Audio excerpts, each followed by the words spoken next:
आज हम लोग मॉडल सेट 2026 के क्वेश्चन नंबर 3 को देखते हैं। ठीक है, क्वेश्चन नंबर 3 है, व्याख्या कीजिए कि 7 गुना 11 गुना 13 जोड़ 13 और 7 गुना 6 गुना 5 गुना 4 गुना 3 गुना 2 गुना 1 जोड़ 5 एक भाज्य संख्याएं।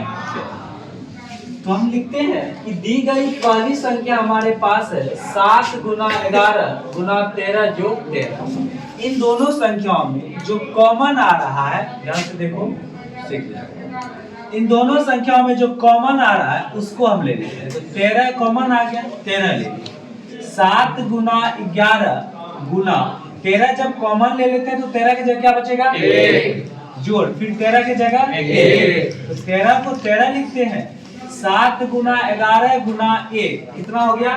77। और जोड़ क्या हमारे पास? 1। तो 13 77 1 78 13। फिर 78 को हम ब्रेक करते हैं तो 2 3 6 गुना 13 कितना? 78। इसको थोड़ा अरेंज करके लिख देते हैं, सजा करके।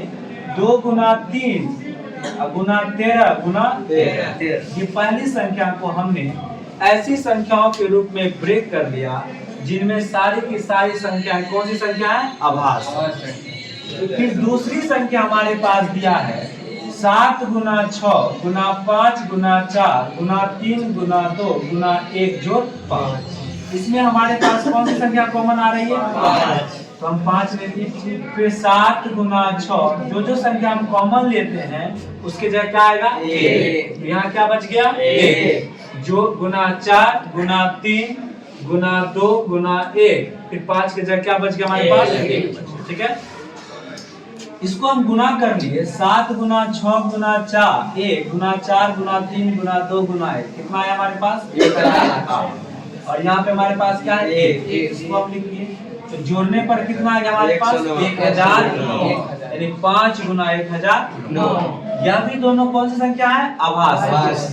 तो जो संख्याएं हमारे पास दी हुई थी उनको हमने ऐसी दो संख्याओं में ब्रेक कर लिया, ऐसी संख्याओं में हमने उसको तोड़ लिया जिनमें सारी की सारी संख्याएं क्या है? अभाज्य। तो यहाँ दी गई संख्याओं के 2 से अधिक क्या है? गुणनखंड है। और हम जानते हैं ऐसी संख्या जिसके 2 से ज्यादा गुणनखंड हो उसे हम लोग कौन सी संख्या कहते हैं? भाज्य संख्या।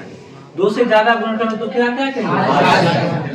अतः जो दी गई संख्या थी 7 गुना 11 गुना 13 जोड़ 13 और 7 गुना 6 गुना 5 गुना 4 गुना 3 गुना 2 गुना 1 जोड़ 5 एक कौन सी संख्या है? क्यों? क्योंकि इसके 2 से ज्यादा क्या है?